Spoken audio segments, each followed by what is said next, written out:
Dunque, Guazzaroni è una bella nuorese, una vittoria che soddisfa, insomma, anche il pubblico, vi ha applaudito tanto alla fine, ecco, il tuo giudizio.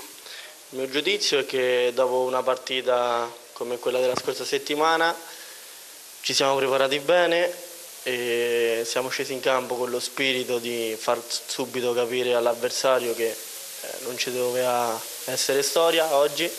Ce l'abbiamo fatta, abbiamo subito fatto 2 gol e poi siamo riusciti a mantenere il risultato.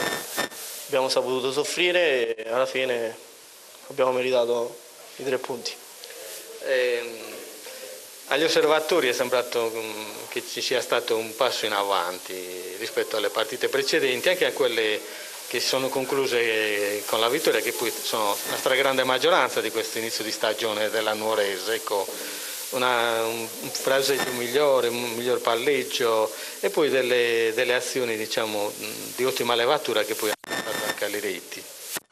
Sì, siamo tutti ragazzi nuovi, nessuno si conosceva, piano piano la squadra sta avendo un'impronta nel conoscersi anche tra ragazzi e lavorando bene tutti insieme riusciamo a ottenere questi risultati e piano piano sarà sempre meglio.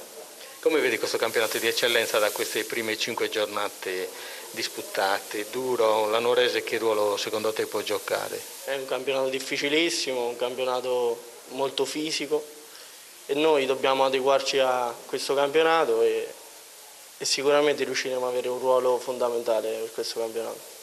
Ok, grazie.